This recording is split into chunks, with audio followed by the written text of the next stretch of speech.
purpose of Neuralink is to create a high bandwidth interface to the brain such that we can be symbiotic with AI.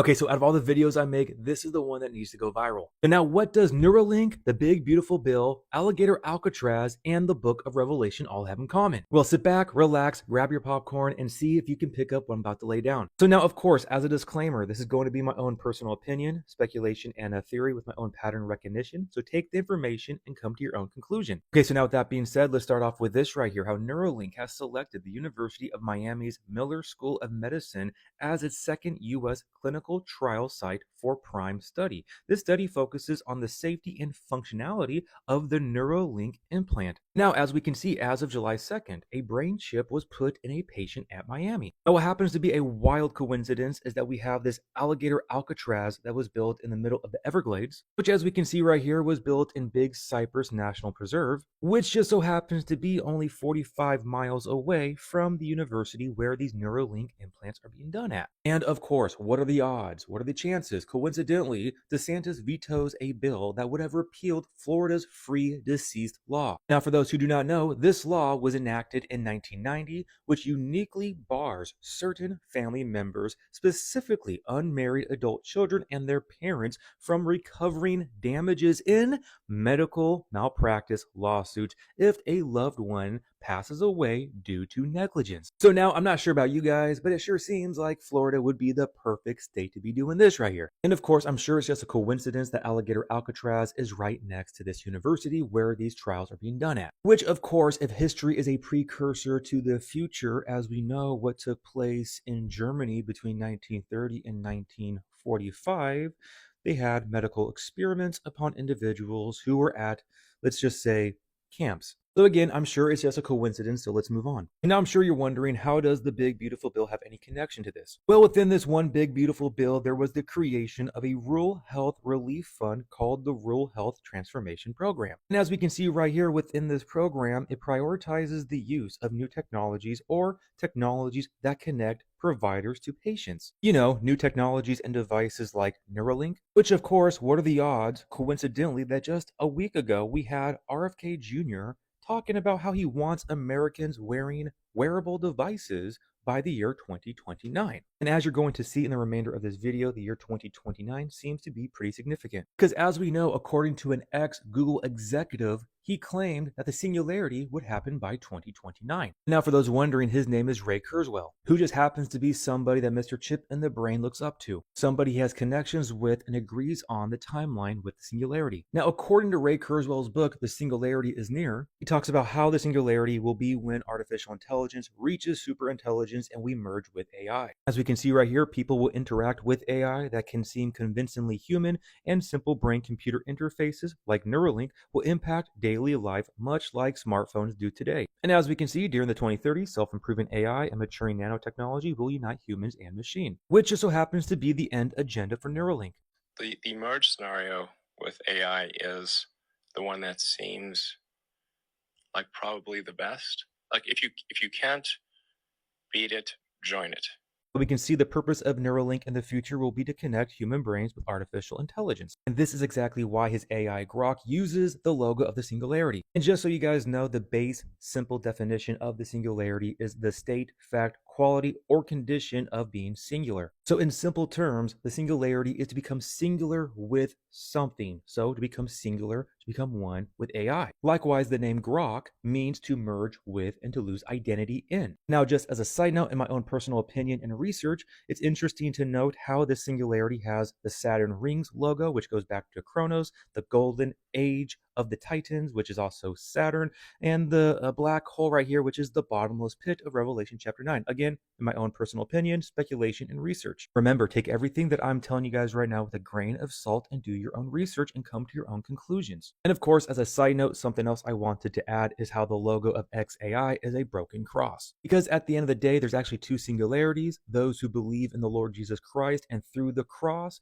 we have singularity with God, we become one with Him, or for those who deny deny Christ and take the mark of the beast, they will become singular and one with the Antichrist. So now going back to the purpose of Neuralink, it is to connect human brains with artificial intelligence in the future. But as we can see down here, former employees and experts are worried about the company's approach. They think Neuralink is taking unnecessary risks and doing things that might not be ethical. No, you don't say. As we can see, some neuroscience and industry experts are worried about Neuralink's ways of doing things, where the surgeries they did on animals were not done carefully and were rushed, raising concerns about possible harm to the brain. And as we can see right here, the fact that the FDA gave permission for human trials is making people talk even more. They are discussing whether the safety measures are good enough and if Neuralink is really working to fix the ethical issues. And of course, how convenient, what a coincidence that Doge reportedly fired the FDA employees who were reviewing clinical trials of Neuralink. What are the odds? As we can see from this Fortune article, that Doge fired the FDA employees who were responsible for overseeing the clinical trials applications of neurological and physical medical devices,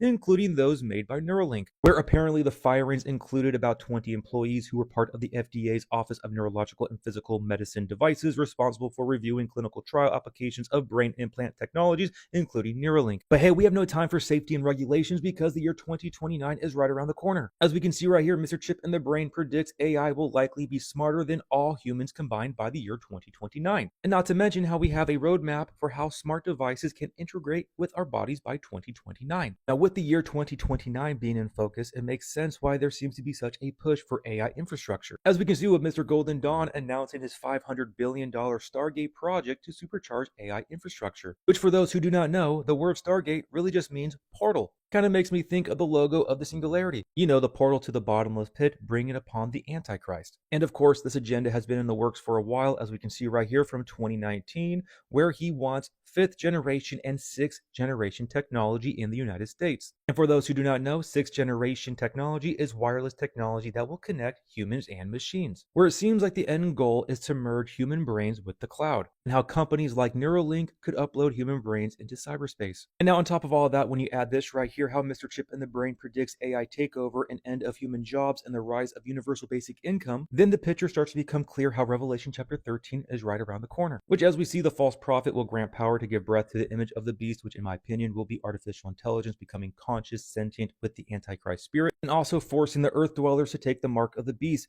that no one may buy, sell, or trade except the one who has the mark of the name and the beast and the number of his name, which aligns perfectly with the future tokenized cryptocurrency blockchain financial system that will be tied with universal basic income. And if you do not take the mark, you will not be able to be part of the system and buy, sell, and trade. And with this all being said, it makes me wonder if the push and urgency for the year 2029 has anything to do with this asteroid Apophis, which is expected to come dangerously close to the Earth in the year 2029. And of course, it makes you wonder why they named it Apophis, because in Egyptian mythology, it is the ancient deity representing chaos, darkness, and destruction, often depicted as a giant serpent. Oh, how lovely! Which of course makes me think of Revelation chapter 9, and they had as a king over them the angel of the bottomless pit, whose name in the Hebrew is Abaddon, which in the Hebrew means the angel of destruction. You're telling me the black hole singularity is expected in the year 2029, while at the same time the asteroid Apophis is expected to fly by, which sure seems like the same deity as the king of the bottomless pit. I'm sure it's all just a coincidence. Nothing to see here. And on top of all of that, at the same time, we have the slogan of the Antichrist.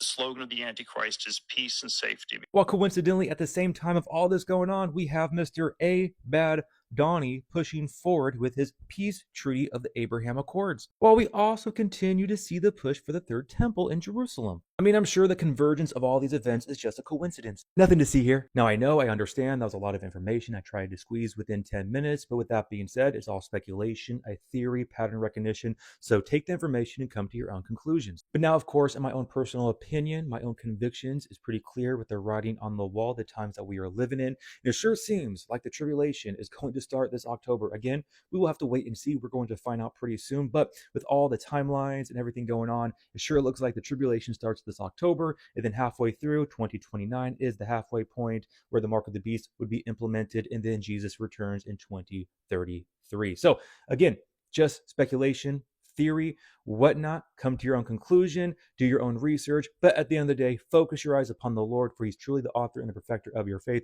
Pray for discernment and wisdom, and through this all, continue to grow in faith and maturity, walking with love, joy, peace, patience, kindness, goodness, faithfulness, gentleness, and self-control, and be ready, watching for the Lord, looking up, for our redemption is drawing near. Love you guys all so much. God bless. Remember, the just shall live by faith.